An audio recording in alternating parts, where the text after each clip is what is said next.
Hey everybody, Mr. The Fanboy here. Haven't done a video in weeks because my computer crashed and it's now it's now with my dad who works on computers. He's on vacation this week and he's supposedly working on it this week and I was supposed to get it back either next week, but up until the day I get my computer fixed and back, this is where I will be downstairs from now on. Yes, I know I hate the quality down here, but this is what I have to do with. This is since my computer since my computer broke, I decided to take a break from talking about from doing videos and talking about professional wrestling and all the other stuff I talk about on this channel and focus on life. But going back, but I still have been watching professional wrestling, mainly TNA and Ring of Honor. Haven't been watching much of WWE. Haven't been watching much of WWE apart from the stuff on YouTube and people's reviews.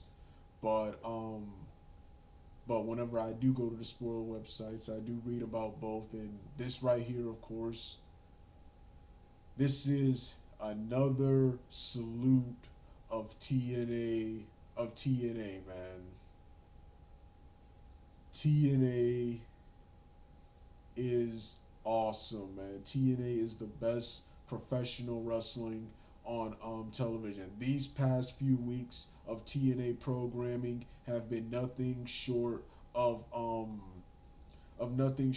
awesome. Since I already pretty much covered all the other stuff from TNA, I'm gonna talk about TNA from the Global Force Wrestling Invasion all the way up until BFG. I haven't seen BFG yet, but I saw some highlights on YouTube and it looks really awesome. And when I get my computer fixed or if I can get this computer working well, only 5 websites really work on this computer, so won't be able to. I have to free up some disk space on this computer so this computer will get back to functioning how it's supposed to because this computer is old. Um, I'll either, like I said, I'll either go to a website and watch Bound for Glory 2015, or I'll go to TNA Wrestling website and order the DVD, order the Bound for Glory 2015 DVD. But like I said, this is my salute of TNA from Global Force from the Global Force Wrestling Invasion, which the Global Force Wrestling Invasion was awesome. Was awesome. Was awesome. The only problem I had was the blow off match happened way too fast. The whole invasion had to be rushed because Jeff Jarrett sold his shares sold his shares to Dixie Carter. I wanted the Global Force Invasion angle to last all the way up until BFG, to last all the way up to at least BFG. I was enjoying TNA and GFW working together so much. I would have liked this to last for long a long time. But if it had to have a blow off match, I wanted it at BFG 2015. Then of course we get then of course we get Jeff Jarrett and so yes, the Global Force Wrestling Invasion. It happened on an Impact, but for while the Global Force and Global Force Invasion angle was happening, the entire angle was awesome. From the start with Jeff Jarrett winning the King of the Mountain, from the start with Jeff Jarrett winning the King of the Mountain to Jeff Jarrett bringing his wrestlers on TV, and two of my favorite things on the Global Force on the TNA versus GFW Super Show, Justin Gabriel, PJ Black, and Chris Masters, two wrestlers who were horribly misused in WWE. Let's start off with Justin Gabriel. This guy was apart from the Nexus. After the Nexus ended, this guy was barely used, was barely on TV, was being buried on NXT, and this guy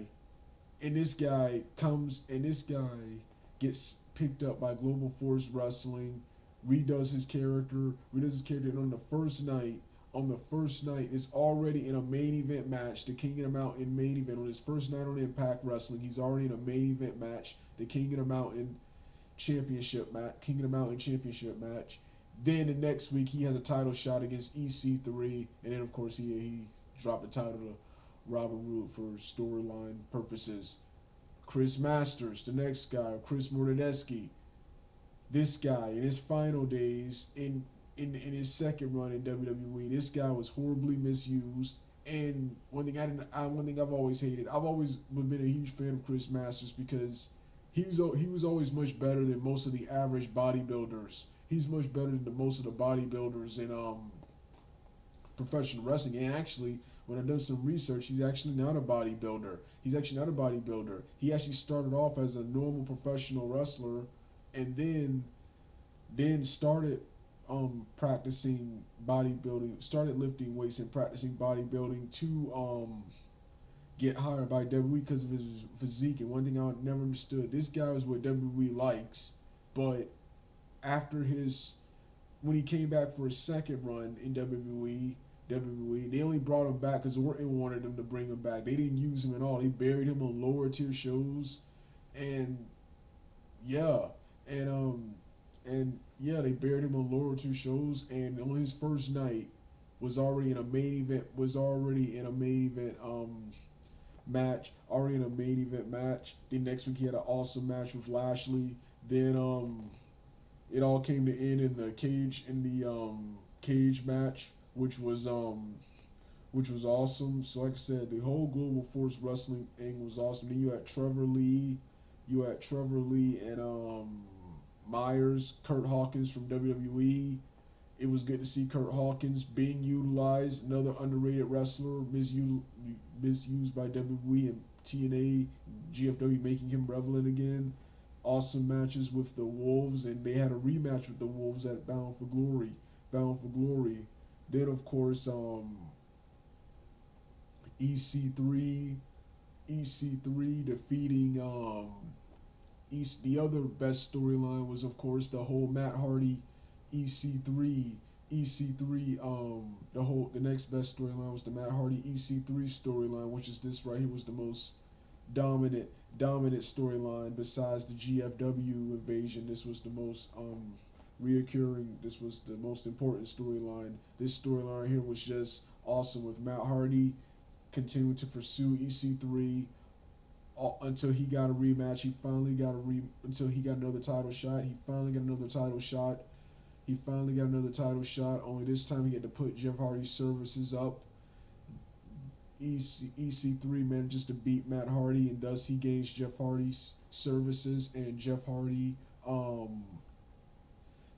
had to be EC3's servants, and EC3 was such an awesome, hilarious heel. He was funny when he was bossing around Jeff Hardy, but I actually felt sorry for Jeff Hardy. EC3, once again, this guy takes me back to the early 2000s with heels like Jeff Jarrett, Scott Steiner, and Triple H, man, and Triple H, where I tune in to watch to see these guys get their comeuppance. Heels that really anger and piss me off with his bullying of Jeff Hardy. And I wanted Jeff Hardy to retaliate so bad, and then EC3 was just a good heel, trying to force Jeff Hardy to end Rockstar Spuds, trying to force Jeff Hardy to hit Rockstar Spud in the tag team match with Tyrus and EC3 versus Hardy and Spud. Then of course you had the next week you had the EC3 Rockstar Spud heavyweight championship match. Love it when these two wrestle. These two had a match of the year candidate earlier this year, which I'm going to talk about later in a TNA 2015 year-end review. I'm going to talk about that match. But right now, let's go back to my salute of TNA. This TNA video. In this match, he tried to get Jeff Hardy to end Rockstar Spud's career. Rockstar Spud's career. He refused and was fired. Then later on, he had the permission to he had a chance to beg for his job back. He chose not to, and he quit. And he quit. Then of course um then of course the other storyline was Eric Young, the turncoat. Since he turned on TNA to support GFW, and of course he had to be punished. He had to be punished by first fighting Melendez for his Chris Melendez for his leg where Chris Melendez defeated him and finally got his leg back, which was a great moment right here. Never liked him using his leg in a storyline, but that goes to show you how awesome a heel Eric Young was, because that pissed me off right there. Despite being a huge Eric Young fan, I hated him for that, and I hated TNA for booking that crap. So it's good to see Chris Melendez get his leg back. Um, then of course next week he called out the entire next week he called out the entire roster. Anderson, Robbie E, and I keep forgetting the other guys beat the living, and Chris Melendez beat the living tar out of him. Then, as more of his punishment, then the next part of his punishment, he had to face Kurt Angle in a no disqualification match at Bound for Glory. I would have ordered Bound for Glory if I didn't order Slammiversary earlier this year, and I decided to spend most of my money on a anime convention that was here in Georgia, Anime Week in Atlanta. But I really wish I would have ordered Bound for Glory, because talk about an awesome show. We had the return of Jay Bradley, Michael O'Shea.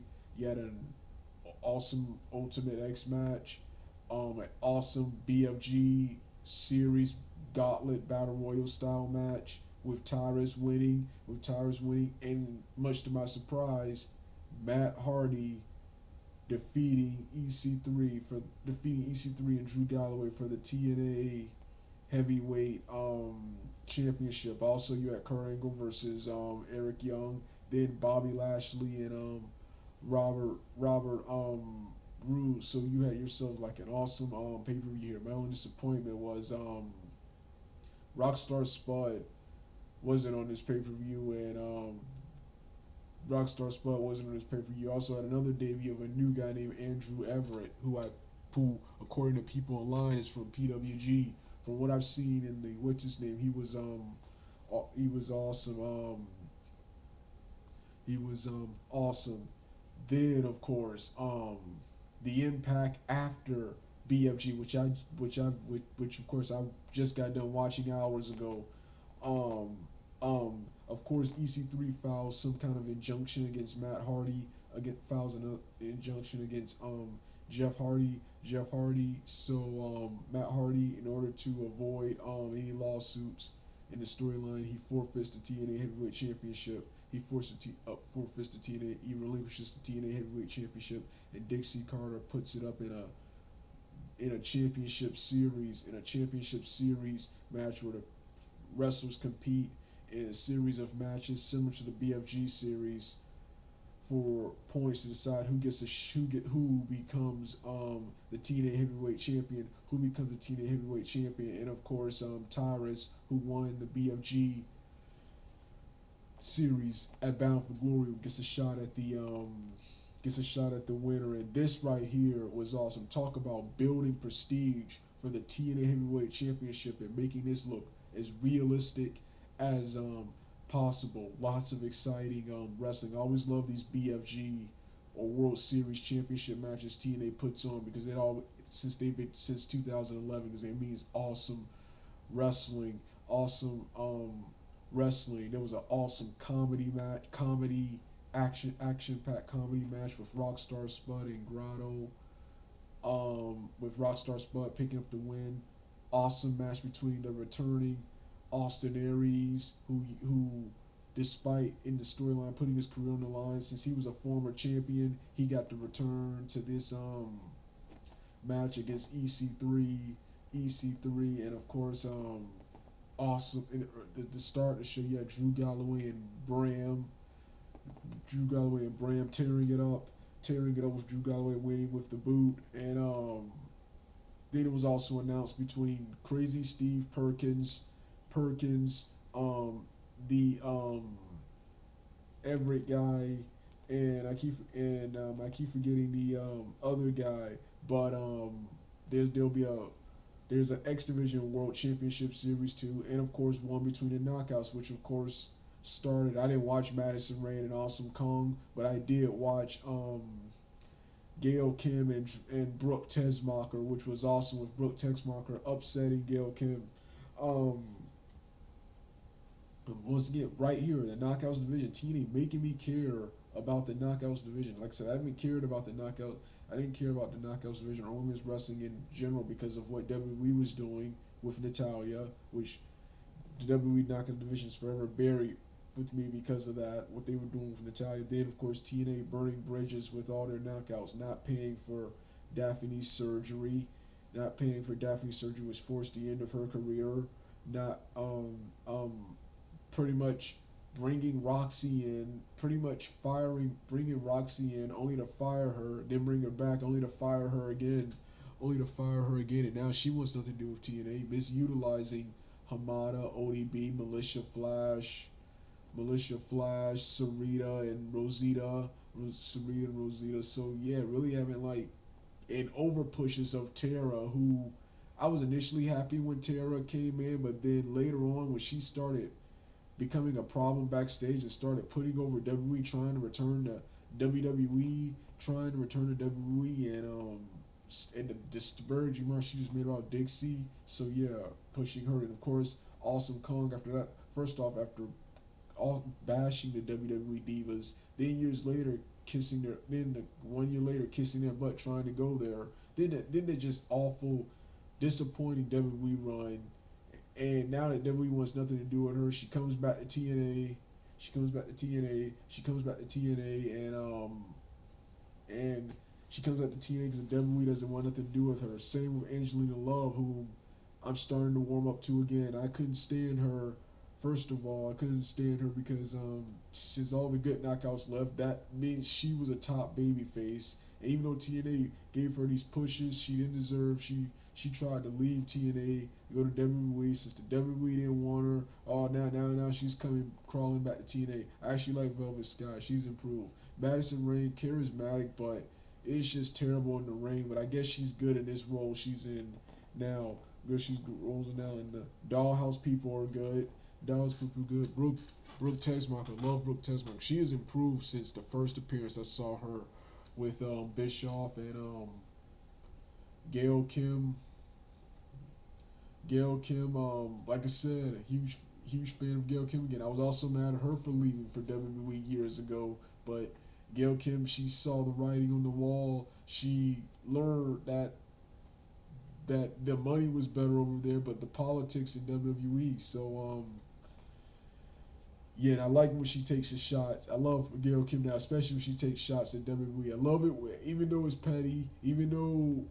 petty and minor league. I love it when TNA or other companies take shots at WWE because I think WWE is an embarrassment to professional wrestling and an embarrassment to mankind. But I'll talk more about that in another video. So yeah, then of course you got what else? So like I said, just an awesome what's his name? And going back to the X Division match, Kenny King, who recently left TNA, he will be back in this X Division series, so that's good. That's good. Even though he's left TNA and back with Ring of Honor now, which I think is much better for him. All I saw him is as an X Division champion, and without the BDC, I didn't see much for Kenny King without the BDC.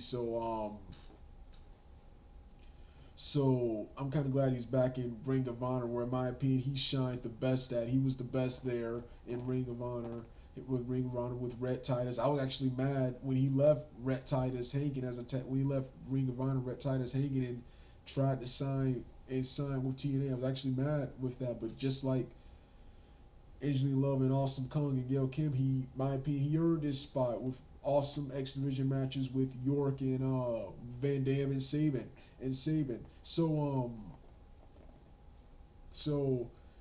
it's good to see he will be back in the series. It's also good to see Crazy Steve will be used because awesome wrestler but not utilized. It was also great to see Grado one of the problems I had was what he wasn't really being used. Grado wasn't really being used, and it's awesome to see that Jay Bradley is back as ADC. I hated when they let him go, man. I was mad when they let him go. Love Jay Bradley, awesome in OVW and old school. I think I saw him years ago in WWE as Braddock, Ryan Braddock, something like that on SmackDown, and I was immediately impressed with this guy. I was immediately impressed with this guy with the